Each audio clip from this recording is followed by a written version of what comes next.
Check, check, test, test.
Good morning, everybody.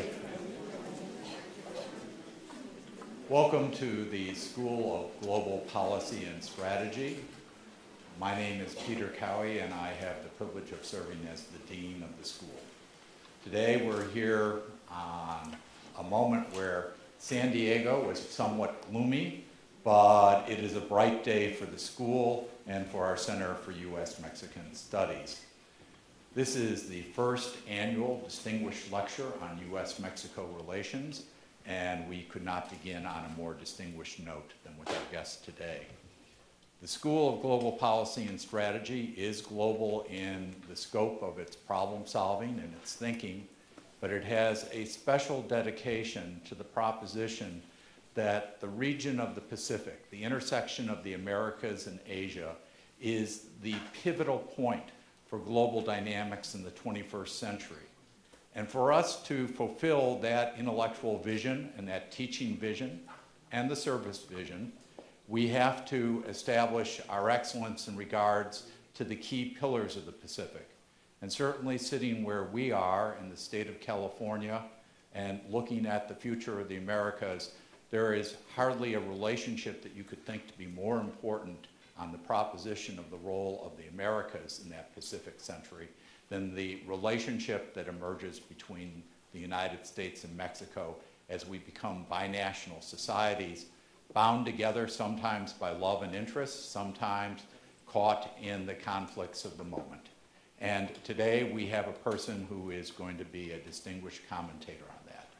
I'd like to turn over the rest of the program to the leader of one of the core research facilities of this school, the Center for U.S.-Mexican Studies, Professor Rafael Fernandez de Castro, himself a distinguished leader in U.S.-Mexico relations and really an extraordinarily bright light who has joined the faculty of the school this year. Rafael?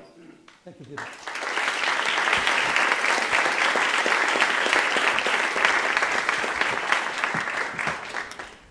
Thank you, Dean Peter Cowie, for your kind introduction, but I want to say that you've been a great promoter of Mexican studies in this university. Thank you for that, Peter. I want to welcome what we call Canciller, Secretary Luis Videgaray. He's the first lecturer in this annual series of U.S.-Mexican relations conferences. And I want to welcome Luis Videgaray to San Diego, California, and tell him that last week we had a visit from President Donald Trump. He came here to see his prototypes for his big and beautiful wall that will divide Mexico from the United States. There, in the border, he made harsh criticisms against California officials. He said, and I quote, "Californian officials are friends of criminals." Indeed, Governor Jerry Brown has said that Mexicans, even unauthorized immigrants, are welcome to California. I believe that California has become a sanctuary for immigrants, but it was not always like that. In 1994, Californians passed Proposition 187, and Proposition 187 barred basic service for immigrants, health, education. Fortunately, Proposition 187 had a boomerang effect in California, and California now has become a state that is very much for immigrants. It's a very open state and continues to be a very tolerant society. So I believe that San Diego has learned to live next door to Tijuana, to take advantage to live next to Tijuana, and I will say that according to our assessment, Mexico has become the top destination for San Diego exports. San Diego exports to Mexico about $5 billion each year. About $2 billion come to northern Baja California, and half of that is intra-firm trade. That could give you a sense of the dynamics of this region of the U.S.-Mexico border. I will say that this university cares about immigrants. In the system we have about, in the UC system, we have about close to 4,000 students without documentation and about 1,000 DACAs. We have several DACAs in this campus. Actually, I have 2 DACAs in my class this last quarter. It was a privilege to teach them because they really have been going through a lot, through very difficult times. I believe, Secretary Videgaray, that California has become a natural ally for Mexican diplomacy. I know Ambassador Marcela Celorio, he serves here. She's not only the consul of San Diego, but she's the consul of what she calls Cali Baja. She's really serving two regions because this is a well-integrated region. I want to take this opportunity to thank Marcela Celorio for her leadership, but also for being a key ally of the center, of this university. Thank you, Marcela, for your generosity and for your friendship. I also want to notice that Carlos Ada is here. Carlos Ada, the Undersecretary for North American Affairs, he is seen as one of the best ever Mexican consuls in the United States. Thank you, Carlos, for being here. Secretary Videgaray, I believe that at this special conjuncture, Washington cannot be the epicenter of Mexican diplomacy towards the United States. So you're welcome to San Diego. I know that this week you've been in Texas, you've been in New York. Actually, he was having dinner in New York last night, and despite the weather, he's here. Thank you for being this first lecture. Ladies and gentlemen, it is my honor to introduce you Luis Videgaray. He's Mexico's top diplomat. He served as a member of Congress. He was for 3.5 years Secretary of the Treasury, and he holds a BA in economics from our alma mater, ITAM, and he also holds a PhD in economics from MIT. Secretary Videgaray, yours is the floor. Welcome to San Diego.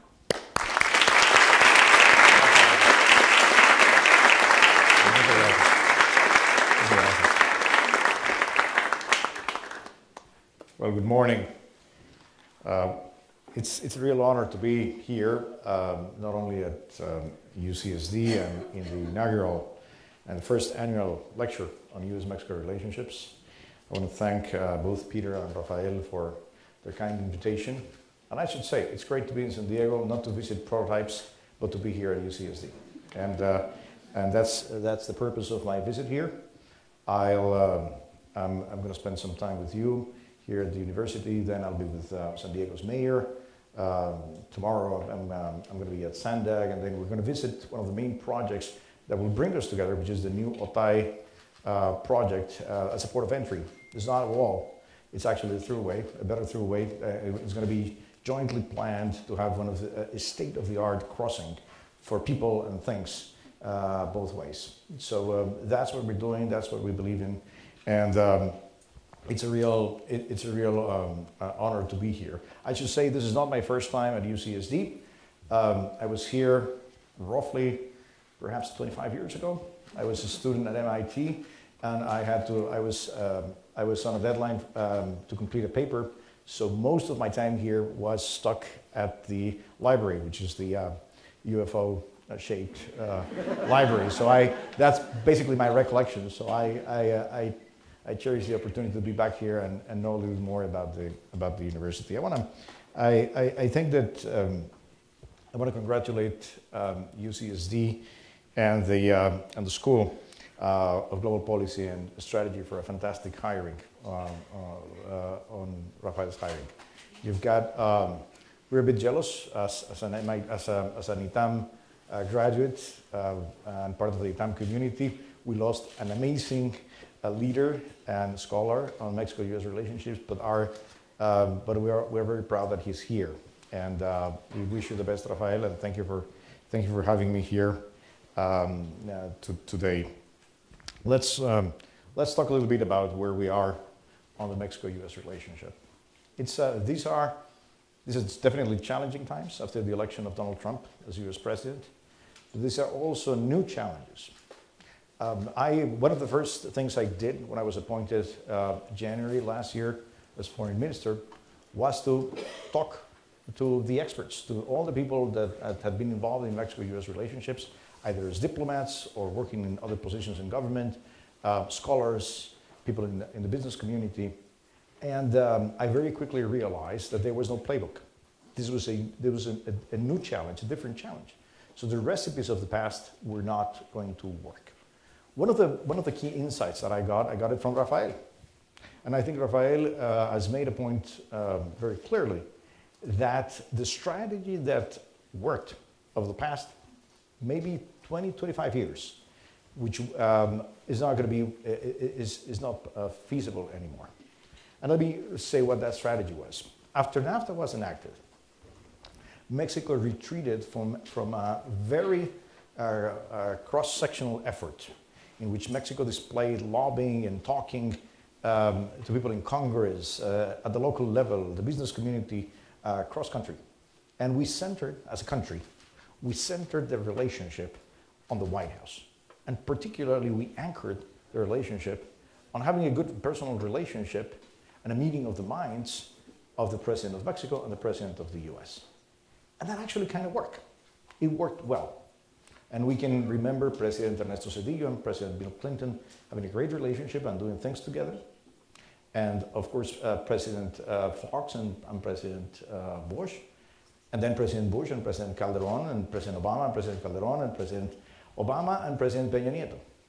Well, that is not going to work anymore. That we learned very quickly during the campaign and in the election of Donald Trump. So that's the first thing that we needed to change. So what we've been doing over the past 14 months is to reestablish relationships.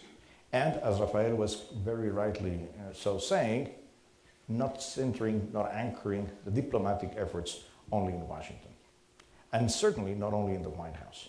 This does not mean that we do not need to have a very good relationship, a working relationship with the White House and the Trump administration. So that's been a second part of the effort.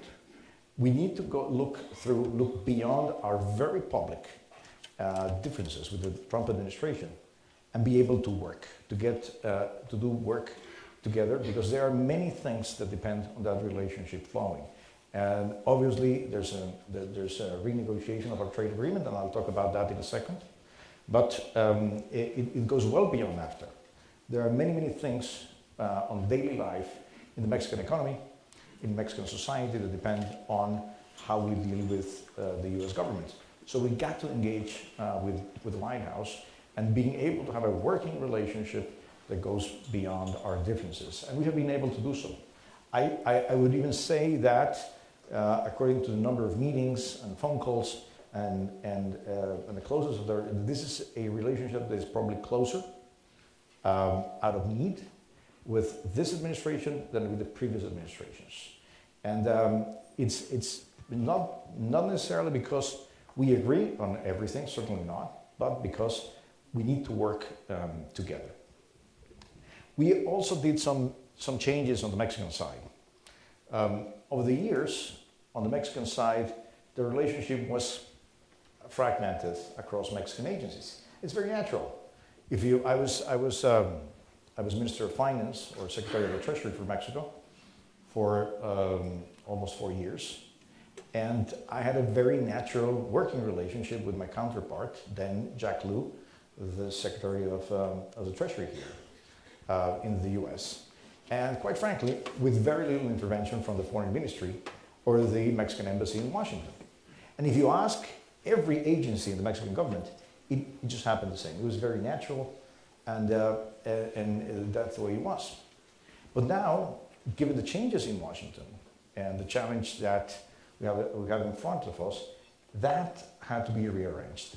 So President Peña Nieto, at the beginning of last year, decided to have a much more centralized, much more coordinated approach to the relationship, where we can have a comprehensive approach and a strategy coordinated under the Ministry of Foreign Relations. And that has been pretty much my job for the last 14 months. And what this allows us is to have a more integral, comprehensive conversation with our US counterparts. It does not mean that we are exchanging a trade deal for cooperation in other areas, but it does mean that we're having a conversation that is about everything and not just fractions or separate lanes. And that has proven to be quite effective.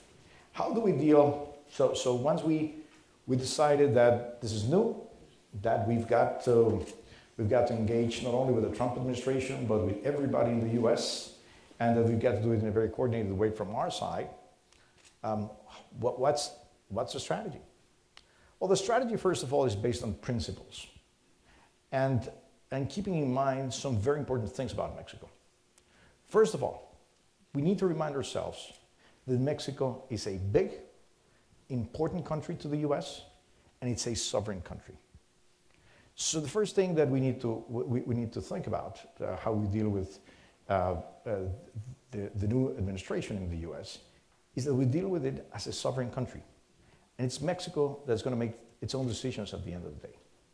We might agree or not on several things with the administration, but it's up to the Mexicans to decide what we do. And we need not to forget that Mexico and the relationship with Mexico is quite important for the US on many fronts. Just think about trade. We happen to be an important destination for exports. No matter what you think of NAFTA, NAFTA is crucial to keep jobs in the US. Our calculation is that roughly between 5 and 6 million jobs in the US depend on NAFTA. That's certainly the case for Southern California. Rafael just provided some interesting figures on how important this is for Southern California. But it's also important for Texas, it's important for the farm sector, it's important for dairy in Wisconsin, it's important even for car making in Michigan. So the access to the Mexican market is quite important to the US economy. And of course, access to the US market is very important for the Mexican economy. So that's one thing that we should always remember. Mexico is quite important. But it's not only on economics that is important. It's also security. It's also cooperation in immigration. And there are many fronts in which the relationship is important for the US. So let's keep that in mind and then set clear what our objectives are. Our objectives are, President Peña Nieto, at the beginning of the year, last year, was quite explicit about what we want to do in the relationship. And he set 10 main objectives for our conversations and negotiations with the Trump administration. First of all, we're a country that believes in the rule of law, both in Mexico and in the US. We don't condone or promote illegal immigration, but we do. We have an obligation and a belief in human rights, and we think that any authority in the U.S., either federal, state, or local, should protect the rights of Mexican nationals, regardless of their immigration status. And to us, that's very important. And we are and one of the tasks that we're doing, and certainly Marcela Celorio, our great consul here, she's very much engaged in that, in protecting Mexicans, regardless of their status. This does not mean that we are fighting against the law and the enforcement of US law. On the contrary, what we're asking is that due process and human rights are completely guaranteed for Mexicans. We want to have a coordinated migration policy.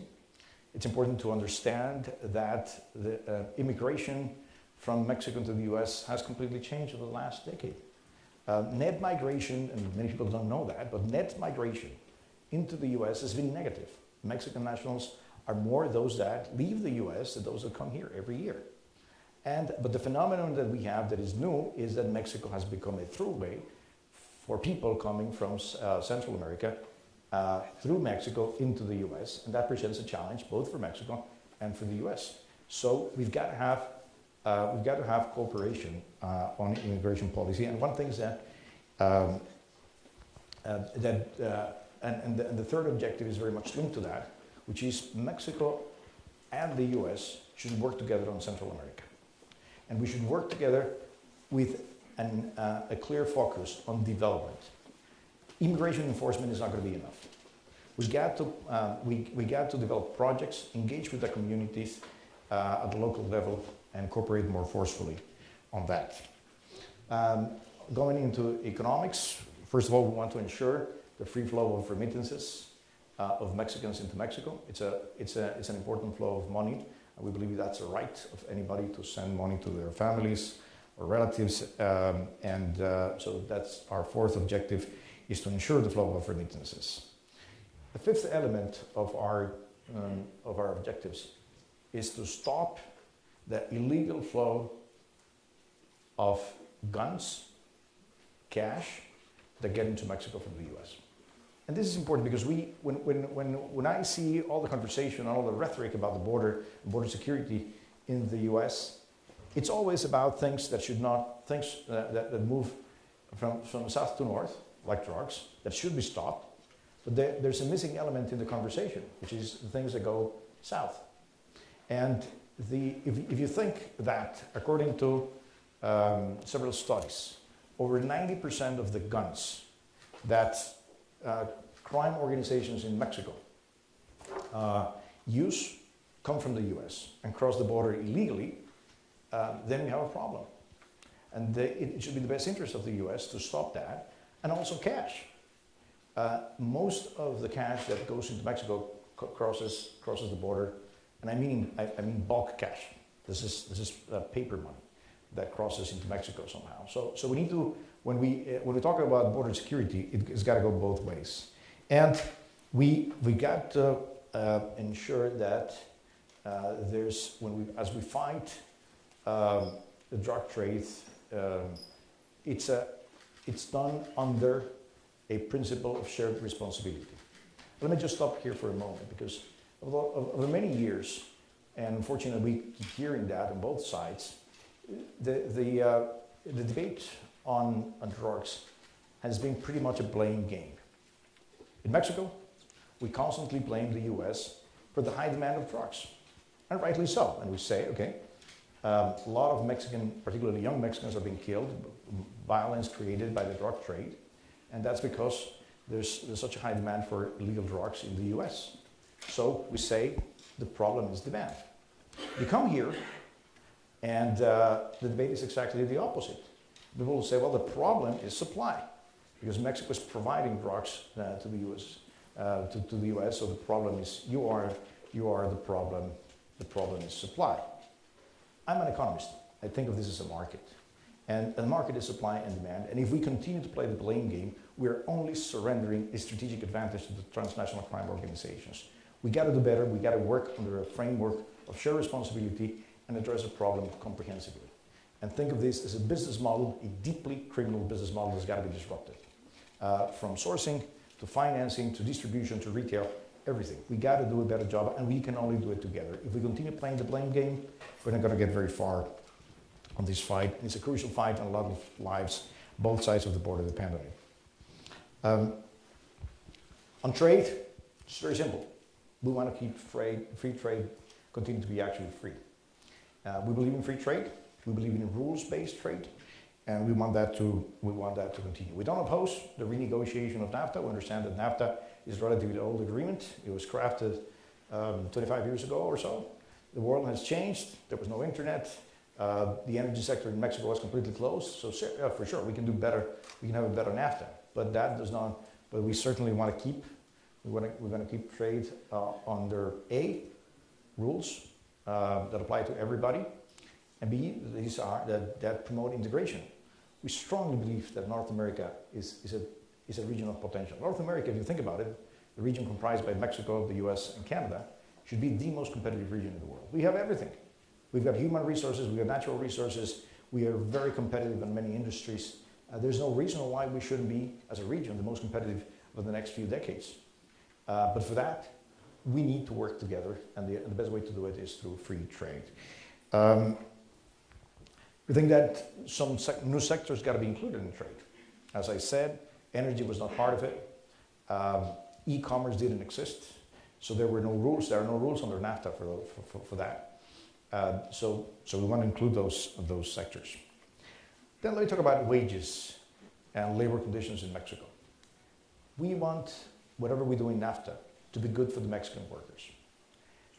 It's a completely wrong development model to bet on attracting investment into Mexico by paying low wages to Mexicans. And that is probably one of the reasons why NAFTA has not lived to expectations. is that the convergence in wages has not happened. That probably has to do more with other reasons like the entry of China into WTO and technology changes and things like that, automation. But whatever we do has got to be good for the Mexican worker. And we want the Mexican worker to earn more, and we want the country to compete to attract capital, not by paying paying low wages, but by being more productive and being more competitive through productivity. Well, we got to do we got to make sure that investments continue to be protected. This is, by the way, a very important debate right now. A couple of days ago, 99 senators, and for those of you who know the numbers, 99 is just shy of 1 to the total number of senators in the US, sent a letter to Ambassador Robert Lighthizer, the US Trade Representative, asking him not to end Chapter 11 of NAFTA. For those of you that are not trade experts, and I presume that most of us here are not trade experts, that's the chapter that protects investments.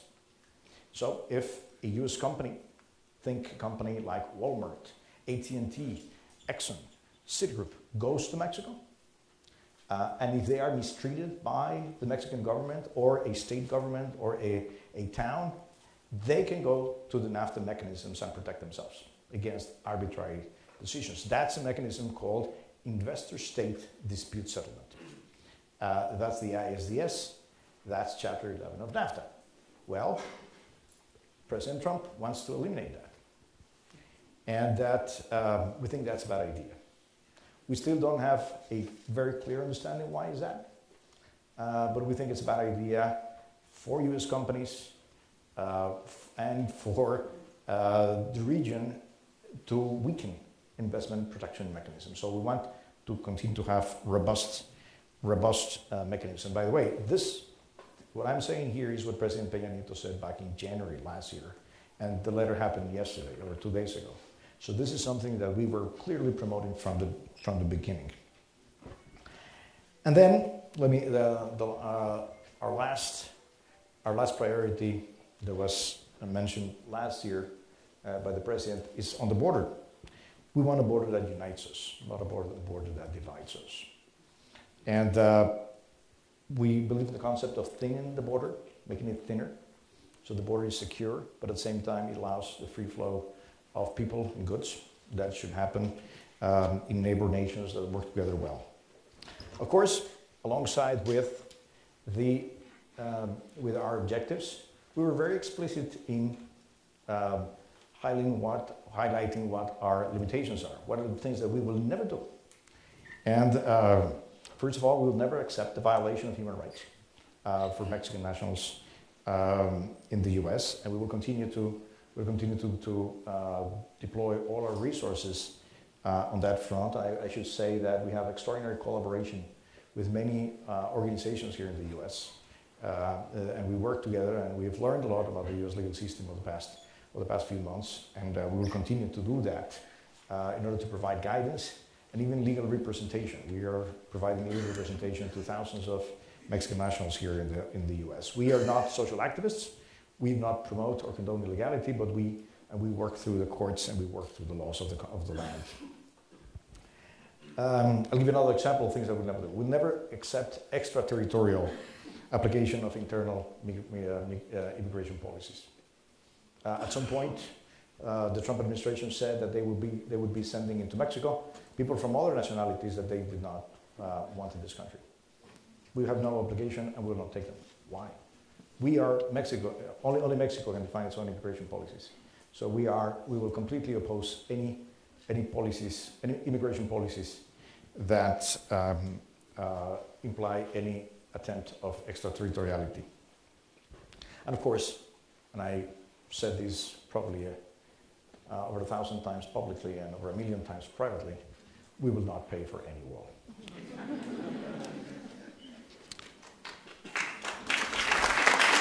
Thank you.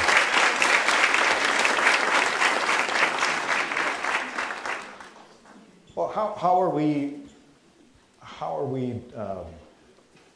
doing on NAFTA? Where's that process going? First of all, I should tell you, it took a while for us to learn what are the what were the actual changes that the Trump administration wanted on NAFTA. We've heard enough from the campaign and from the beginning of the government that NAFTA is not an agreement that President Trump is particularly fond of. And we've heard things like, "It's the worst deal ever," "Is the it's a tragedy," things like that. But when we asked, well, what is exactly that you want to change in the agreement, we got very little specifics until the month of October.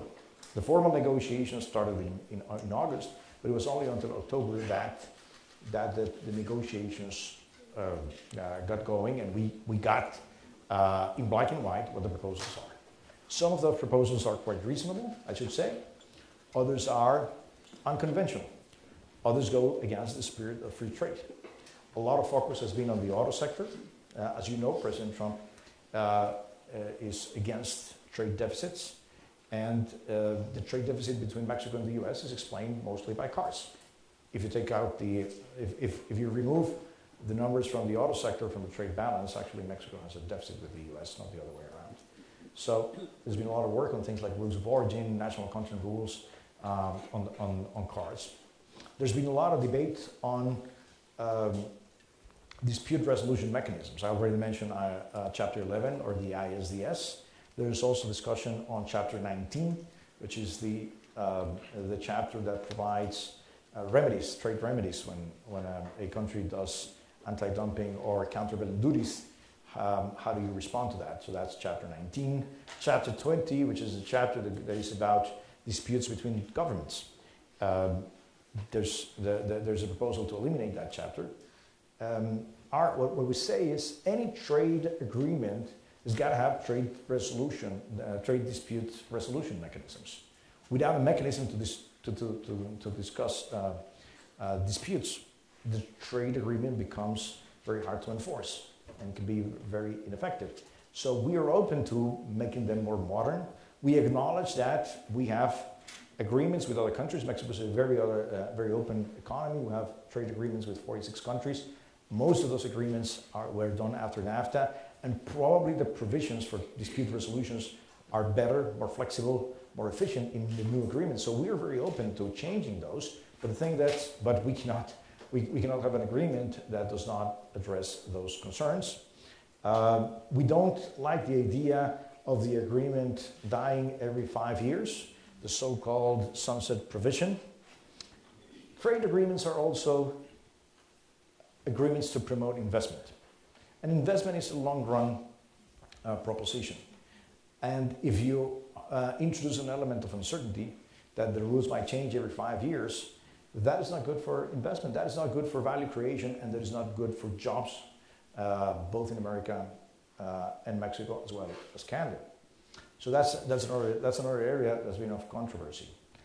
We've had agreements and made some substantial progress on the modernization of the agreement, including for the first time, a anti-corruption chapter that has been already finalized, and I think addresses a very, very important challenge that we face in Mexico. So the NAFTA framework will now strengthen that, and we're enthused about it.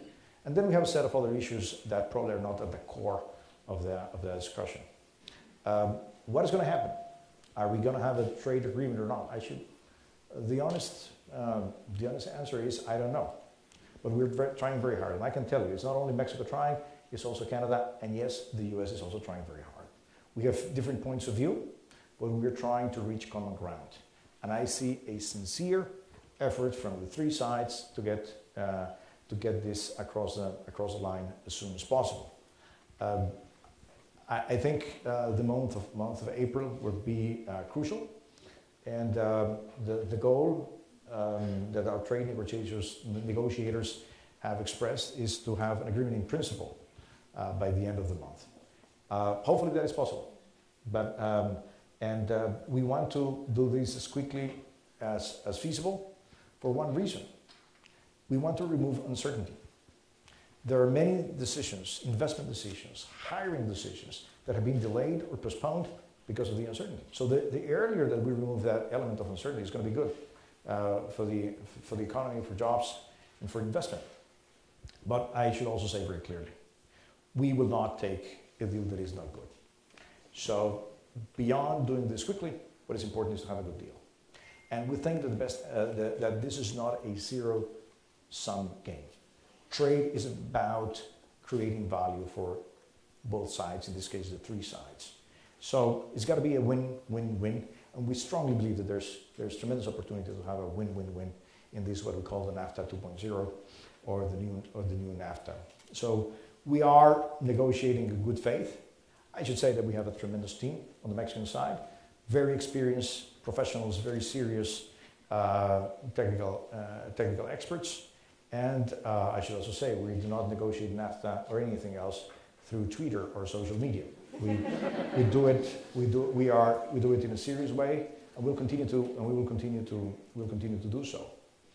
On other fronts of the relationship, I think we're making substantial progress on advancing new ideas on how to address the transnational crime organizations, and we've had high-level meetings over the past year that continue now.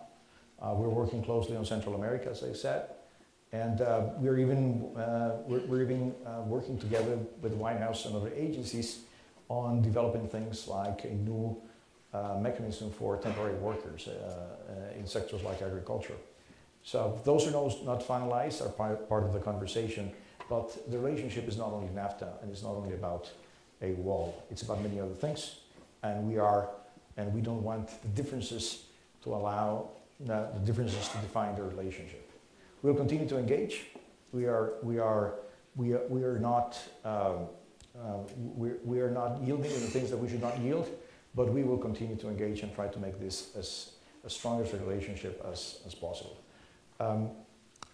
I said at the beginning that one of our strategies has been not to center the relationship on the presidency or the White House or even Washington.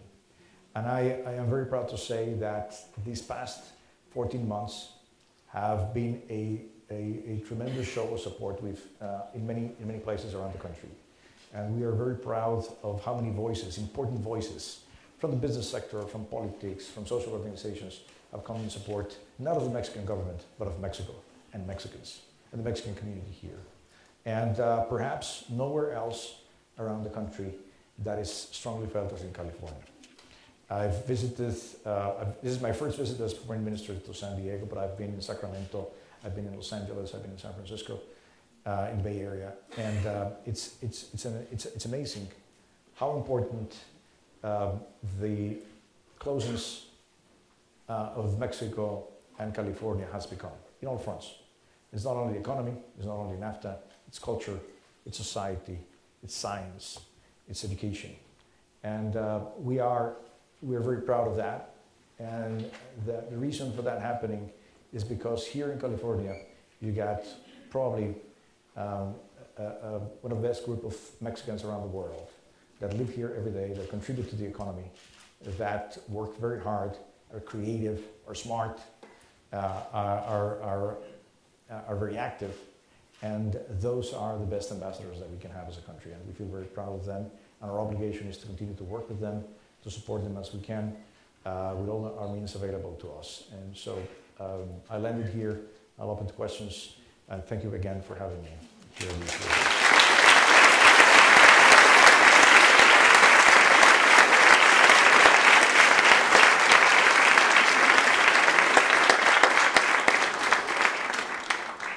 We're going to have two mics, one here and one there, so if you want to ask a question, I'm going to urge you to be brief and identify yourself and ask your question.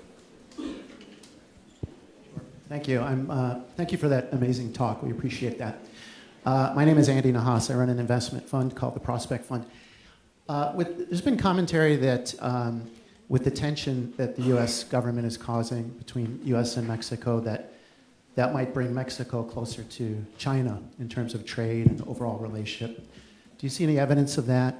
And also, do you think there might be any consumer or government backlash against American companies?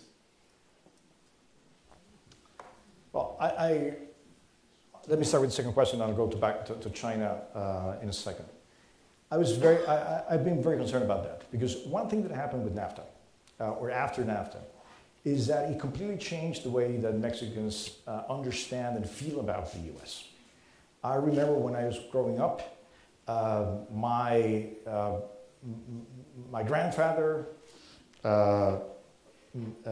used to talk about the U.S. as a problem, as a threat. If you talk to my kids today, they talk very naturally about the U.S. And you think, well, is the U.S., if I ask them the question, is the U.S. a threat to you? They'll say, what do you mean a threat? I mean, it's our neighbor. It's a very natural relationship and a very positive view of the U.S. Unfortunately, that has changed. And you see the numbers in the polls. There's been a deterioration of that, and you start to see some more negative views about the U.S. And not only about President Trump and his government, but also about the U.S. as a country. And that is very worrisome. And those are the things that we should be concerned about. But this is only a trend.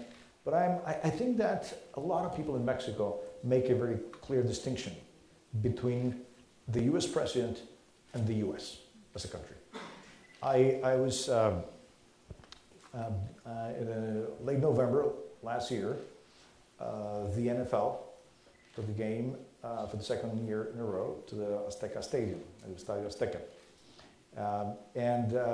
I was very curious, and I should say a little bit worried about what would happen when the U.S. flag was displayed in the field before the game and the U.S. national anthem was played. It was amazing. It was absolute respect. There were no signs of disrespect, and you had a crowd of 80,000 people. And if you survey those people and you ask, what do you think about President Trump, you'll probably get a different answer. I believe that the degree of integration and the transformation that happened already in the past few years is very, very strong, and it's not going to change, at least not rapidly. It will take that is all already there. I don't see any. There were some in the very beginning of the Trump administration. There were some people trying to boycott U.S. brands. That is not there anymore. I don't see. We don't have any register of that. On the contrary, I think that people in Mexico understand the value of U.S. companies in Mexico as employers, as suppliers. They like U.S. products. We like U.S. products, and we want to protect that. And perhaps that's one of the reasons why we want to keep NAFTA, is because we love American products and we love American brands. So it's I'm not that concerned, at least not right now, about that phenomenon. China is an interesting relationship with Mexico. If you look at the southern part of Latin America, South America, the presence of China is much more visible than in Mexico. China's presence in Mexico has been very limited. Our trade balance is quite peculiar, because we export to China $5 billion a year, and we buy from China $70 billion a year. So we have a huge trade deficit. It's a very unequal relationship. And investment, foreign direct investment from China, is very limited. Only a few projects. Now it's coming, and even before the Trump election, we as a country made efforts to get closer to China and to have more ties, particularly bringing Chinese companies into the Mexican market and attracting investment from China. But that is very, very, very, very small. I think that if there's a bad outcome in NAFTA and there's more tension between our countries, there's going to be a natural trend to look for allies elsewhere, and China is a natural candidate in some aspects. But let's not forget that we are neighbors to the U.S. And it's going to be very hard to substitute the U.S. market and the proximity for anybody else. China is still a country that is far away. Our relationship is limited. Language barrier is considerable. So that might be a trend, but starting from a very small base. And we want to have good relationships with China, but I don't see much credibility in the idea of substituting all the things that we do with the U.S. with a country like China. Yes, Hector? My name is Hector Tajonar, Dr. Bedigaray. You're widely regarded as the most brilliant and powerful member of President Peña Nieto's cabinet, and many Mexicans ask why. You should change your newspaper. Maybe I'm from Proceso.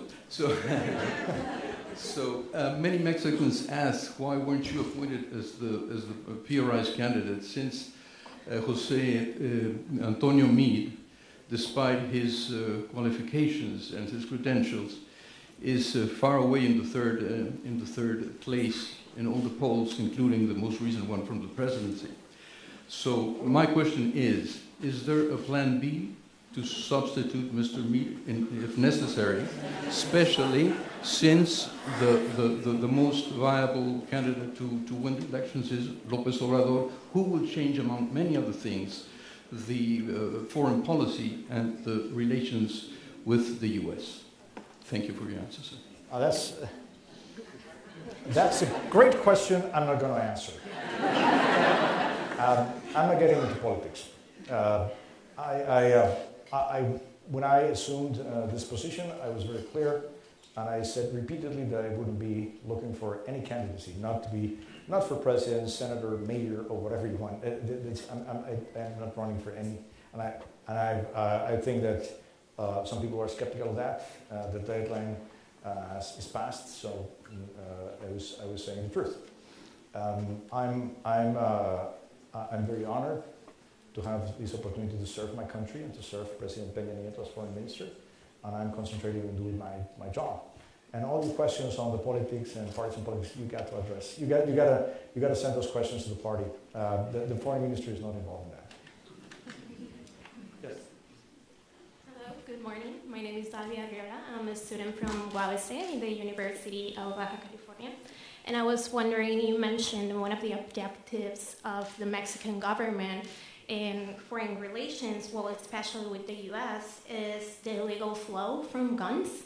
So I was wondering if you have thought of a policy, or what is the Mexican government doing right now to stop illegal flow of cash and guns into the border and into Mexico. Thank you. Thank you. Yeah, that's a good question, because, as I said, I think it's completely unrealistic to have a successful dismantling of transnational crime organizations or cartels without cutting access to guns. And that means cutting access to guns that come from the U.S. 94% of the guns come from the U.S. I should be very clear. We don't view this as a Second Amendment issue or being part of the Second Amendment debate here in the States. That's a sovereign issue, and we're not part of that. It's a border security issue, and we want to stop guns from crossing the border from north to south. And we think that we should be doing a better job working together with the U.S., particularly introducing technology at the ports of entry to restrict that. Some studies say that the majority of guns, and this is not only handguns, but this can be quite heavy things, are crossing not through illegal parts of the border, but through the ports of entry. And we should be doing a much better job in having procedures both from the U.S. side and the Mexican side, and technology, quite frankly. Guns should be able to be detected with all the wonderful technology that's been developed around the world, and a lot of it developed in places like California, and that is not deployed at the border. We don't have a 21st century state-of-the-art technology at the border, and that's something that should be stopped. So we're absolutely willing to do more, but we think it's got to be a cooperation effort, not just a unilateral effort. And the U.S. and the reverse applies. We should also be doing more to stop the flow of drugs into the U.S., and the U.S. should be doing more to stop the flow of guns and cash into Mexico. But that's a very that's an operational objective, and it's very feasible. The technology is there. We need to do some investment. It's not a huge investment. This is something that is certainly an opportunity. Please. Thanks for your talk, Mr. Secretary. My name is Salvador Espinosa, professor of finance at San Diego State. My question is, timing and leverage are necessary conditions in a good negotiation. And timing in Mexico, I think that it could be an issue because of the upcoming presidential election. In a country like Mexico, where we always say that the country can reinvent itself every 6 years, then isn't there an incentive to have an okay deal before the election than a great deal after the election with a new administration? That's a smart question, but we've got to be able, in any democracy, you've got to be able to work through election cycles, because if you think about it, there's always going to be an election either in Mexico, the U.S., or Canada. And you have the presidential election in July, then you have the midterms here in November, and then next year you have the general election in Canada. So there's no way to wait for a time where there's going to be no election. We've got to be able to work through that, and we will only do a deal if it's a good deal for Mexico. The best deal that we can, no matter what the timing is. If it's before the election, we'll do it. If it's after the election, we'll do it. And if it's for the next administration to do it, I'm pretty sure that whoever is president in the next administration will look to do the best, to get the best possible deal for the country. But I don't think that it would be wise to neglect the possibility of having a good deal now just because an election is coming. We continue to work. Please. Either one. Hello, my name is Jacqueline. I come from the Autonomous University of Baja California, and you talk about a very natural relationship between Mexicans and Americans. So I would like to know if the Mexican government is working with soft power strategies to make the relationship between Americans and Mexicans closest, because we have seen that in the American side, there's a little bit of disrespect for Mexico. So I would like to know that. Well, let me start with disrespect, because there's something that's happened that is amazing. Because if you look at the polls, opinion polls, what do Americans think about Mexico? We've had the greatest spike of the last year, according to the Gallup poll. So the highest readings were at the turn of the century, and then it started to decline and decline and decline. That only changed with the Trump election. And it's interesting because we see that everywhere. It's the business community, it's even in Congress. I remember going to Congress, to the Capitol in Washington a few years back, and there was always some pushback and some skepticism about why Mexico on both sides of the aisle. Now when we visit the Capitol, and I visit very often, we are welcomed. And we are given a great access, and everybody's willing to talk to us, and more important, to support us. And you see that in states. I was with Governor Abbott of Texas a couple of days ago, and you can see his public remarks about the relationship with Mexico and the support of having a good relationship. I think that we should not keep that out of sight. I'm not saying that there are no issues. And I think that the election of President Trump might not be the cause of problems, but maybe very much a consequence of things that were there and were not as visible now, for an anti-Mexican and anti-immigrant part of the society that is certainly there. But I think that we should leverage and we should embrace what's happening in America, because the majority of Americans now have been very supportive of this relationship and very supportive of Mexicans working here and of the country. And and your question about soft power, well, that's where the opportunity comes, because a lot of the relationship is not government-led. We as governments, and particularly the Mexican government, should be part of the process, should facilitate the process, and should support all those that have good ideas, either artists, organizations, students. And we're seeing initiatives. We have 50 consulates in the US, and it's amazing. Every time I visit, there are great ideas. And you can talk to Marcela here, and we'll tell you a lot of good things that are happening, things that we call soft power. But it's really about relationship, and it's really about understanding. So it's interesting because there's always a reaction when something extreme happens. And here we are seeing in this country, and California is probably the place where it's more vigorous and it's more strongly felt. We're seeing a very good, and I believe it's going to be long-lasting, closeness and support that goes both ways. First of all, thank you, Senator Secretary Videgaray. It was a wonderful talk. I'm not running for the Senate. My name is Juan Miguel. I'm a student from CETIS Universidad.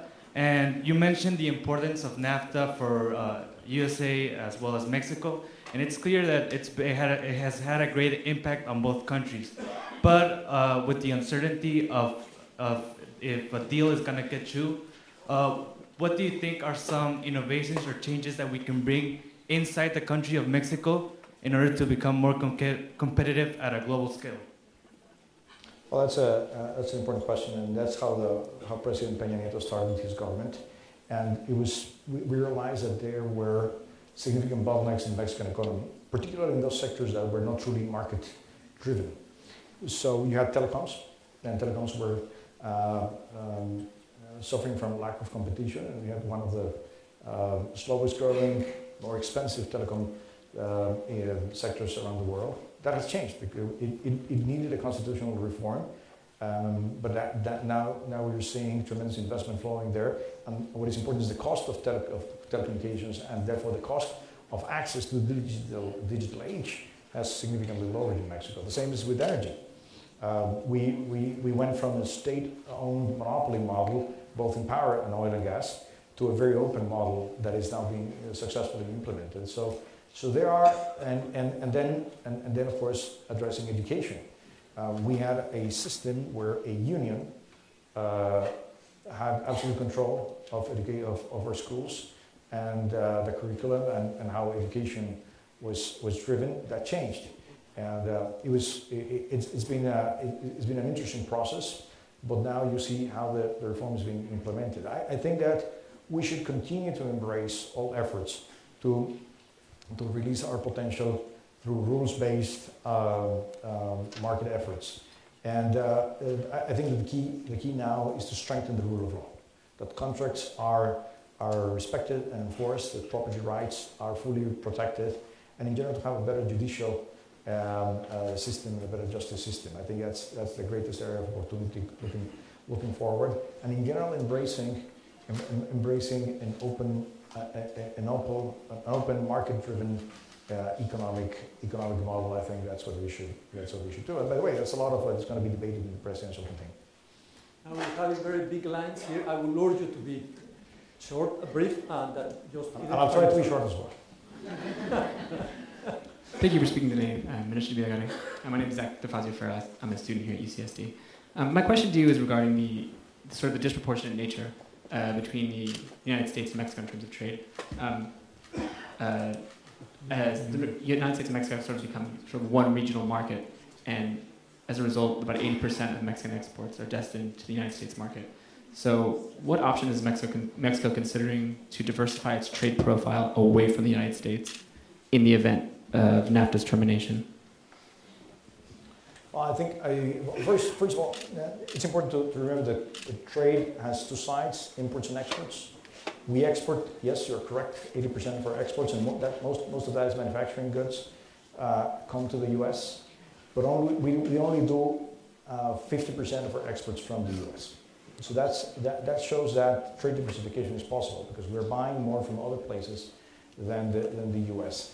If NAFTA is gone and we start imposing tariffs among ourselves, that's a scenario, that's a possibility. That will happen very fast. You will see a diversification of trade, starting with agricultural products. It's quite realistic to expect, for instance, our buying of corn to be sourced from elsewhere. And we have the trade agreements and we have the framework to do that. We don't do it right now because it's cheaper, it's better to get it free of tariffs from the US, but if that changes, you'll see a very quick trade reallocation.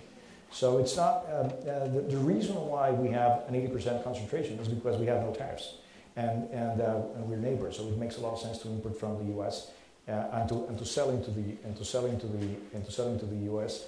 But if that changes, our product will go elsewhere. I think that it's not something that would happen overnight, and even without NAFTA, trade between Mexico and the US will continue to be very strong. By the way, 50% of our trade is not done through NAFTA rules, but through WTO rules. So you should not expect a big disruption in trade, but over time you will see a diversification because of the incentives and the loss of free access, the loss of free access. So this is something, and markets react very quickly. And markets do not respond to bureaucrats, do not respond to politics, markets respond to incentives. And if the NAFTA framework is lost, the markets are going to react, and you'll see a reallocation very quickly. Thank you. Excuse me, we're going to have to cut short. We'll take another 2 questions, so please, Roxana.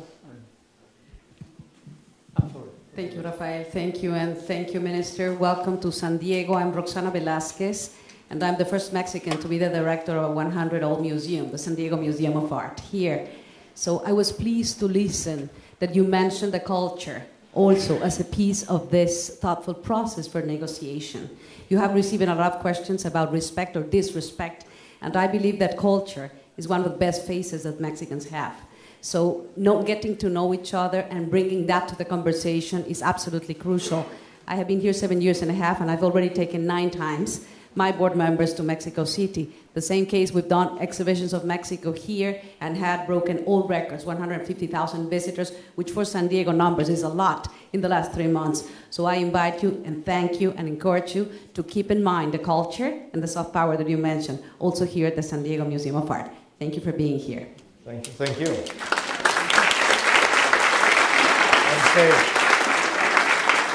Let me just say that we'll do that and continue to do that. And I just say that I encourage you to continue to do exactly what you're doing. Hi, Dr. Videgaray. My name is Sandra Dibble. I'm a reporter for the San Diego Union Tribune. And one of the hot button issues we have been having here in Tijuana, San Diego, has been contamination of our shared Tijuana River watershed. I am, as sewage, trash, sediment crosses the border, I'm wondering if this is something on your radar. Is this something you plan to discuss with local officials? And what can and should Mexico be doing? Well, for sure it's in my radar, and it's a big problem. And what Mexico should be doing is to repair the infrastructure that was broken and is creating this problem. Before coming here, I spoke to the Minister of Finance, and he assured me that the funds are there. So the agencies that are responsible for rebuilding or doing new infrastructure to prevent this from happening, as you know, this is something that became a real issue when a collector was broken back in February last year, and it's not being repaired. So yeah, that's on the Mexican side. The Mexican side should repair that as soon as possible. We have the funds allocated. That should be corrected in the next few months. With that, I must thank Canciller Videgaray for being here. Foreign Minister Videgaray, you set the bar very high for the next annual speaker. Thank you very much for being here. You were trained as a economist.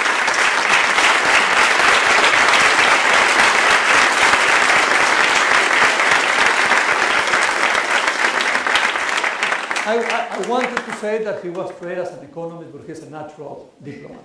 Thank you. Thank you very much. Thank you.